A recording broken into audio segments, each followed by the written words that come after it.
Black, brown, and HBCU-bound.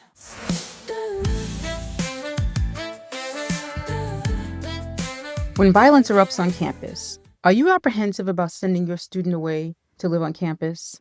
Well, my name is Yvonne Daniels, and I am the host of your podcast, Black, Brown, and HBCU-bound, and we're going to get into it. Last week, there was a shooting on the campus of South Carolina State University where there were loss of lives, and a lot of people were petrified about what was going on at the school, of course, being unsure of how your particular student might have been affected. And those are the things that people are having to deal with, not just at South Carolina State, but at other schools around the country. Violence in schools is not something exclusive to HBCUs. You can have violence on schools anywhere. And it's, of course, if you are following news of this sort because you have a young person going away to school, you'll see that violence on campus erupts anywhere, whether it be a PWI or an HBCU. So that's not the problem. The problem is we need to be able to talk to our kids about how to be safe while on campus and to understand that there's some strict rules that they need to adhere to just to make sure that they are safe and they're not put in harm's way unintentionally. Because you can't avoid where things will happen. You can't always foresee danger, but what you can do is be vigilant and keep your eyes wide open and keep your head on straight when you are on campus so that you can avoid it to the degree that you can. I put together a set of rules. This is not the first time we're doing this video, but I feel like it would be appropriate to do it again because of the recent things going on at South Carolina State. So I'm going to revisit this idea for those of you who may not have had the opportunity to see any of our prior videos. If you are going back through the library, the catalog of what we've done so far, you will see that we did touch on this topic prior to now. But I don't think it's wasted on the fact that there are newcomers, and everyone needing to send their students away to school needs to be aware of how they should be talking to their students, especially students who are rising seniors right now and going away from home maybe this first time alone, actually to live on campus. So we're going to talk about some things that will help your students stay safe, so maybe your hearts and minds could be at ease while they are off the campus, knowing that you arm them with information that might potentially save their lives in the event that violence does erupt on campus, whether it be with a student who attends there or, like in this case at South Carolina State, where it was students who came from off campus. Most of the times you will find that it is not going to just be students on campus who are interacting with your children who have run of the campus. A lot of campuses are open campuses, meaning anyone can access or gain access to the campus with very little restrictions. And you have other schools that do have restrictions. In the case of South Carolina State, I'm understanding that they do have things in place to try to avoid situations like this, but there are always instances where students will be bringing people on campus, and you can never predict what people will do once they're there. Just to give you a few of the things that we have looked up to see how South Carolina State tries to keep students who attend there safe is visitors on campus, from what I'm to understand, have to access campus or gain entry to campus from specific entryways and exit through designated entryways as well.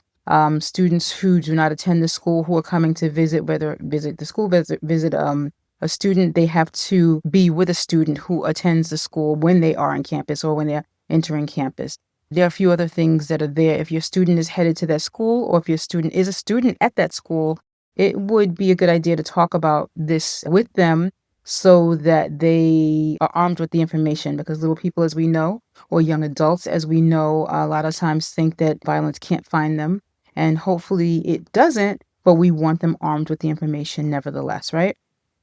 So there are some things that we looked up to prepare for this episode, just to make sure that students are aware that there are some things that they can take into their own hands in terms of being safe. And some of them are just basically staying vigilant, being aware of your surroundings. Avoid being distracted while you're walking, especially at night. Try to avoid texting while walking. Don't wear headphones while you're walking alone. You have to be aware. You can listen to whatever it is you're listening to when you get where you're going, and the text can wait. Distraction is the best way to let somebody catch you off guard and less likely leave you in the best possible way to defend yourself if something does happen. So we want to make sure that they know that that's not a great idea. Also, I'd like to encourage parents or even the young people who may be listening to this to trust your instincts. A lot of times something just doesn't feel right within you, and you have to know to act on that. When you feel something is instinctively off, you need to know that you should immediately remove yourself. Do not stay in a situation where you may, stay a little too long, and now you're thrust into a position where you don't have the ability to leave. As soon as you sense something is not right, you should be immediately leaving or planning your immediate exit, right? Whether that be someone walking behind you when you're getting off from your off-campus job and you're coming back to your dorm by yourself, it may be late, or whether you're at a party and you're thinking, the vibe just doesn't seem right. It doesn't seem like my speed. Maybe this is not the best idea. So you have to keep yourself safe. And one step in the right direction is trusting your instincts. Usually, if you feel something's not right, it usually isn't.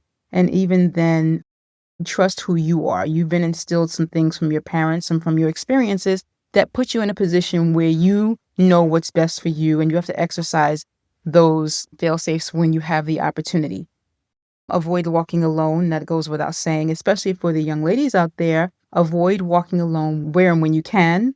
Try not to take shortcuts, especially if shortcuts take you through an isolated place. Again, I can't say it too much, especially in the dark. Not that things can't happen during daylight hours, but when it's dark, it's a little bit better sometimes to consider taking the long way, especially if it's more populated or more properly lit. A lot of times, you could just dip back here and it'll get you right to your dorm room quicker, but it's not lit. We don't want to take those chances, especially as young ladies. As young men, things can happen too. And I'm talking to both young men and young women, but I especially know that as a young woman myself, and also being a mom of daughters, I try to tell them the same things I'm telling you guys here today. So again, try to stay on the road most traveled, especially if you are in a position where you're by yourself and safety might be a concern. And guess what? You don't always see when safety should be a concern because things can just come out of nowhere. So try to stay on the road most traveled. That goes for when you are driving as well. If you've brought a car to campus,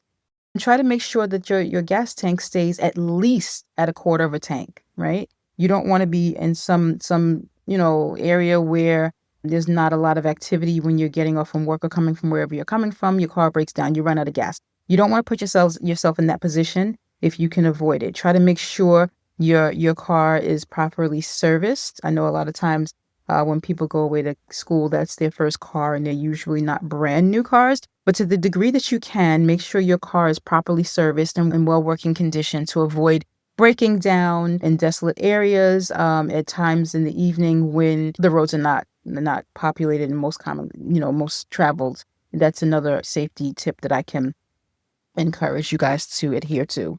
Keep your personal property safe. This is not in the event that some attacker comes to campus or some type of violence happens on campus. But this is another area of safety where young people need to understand.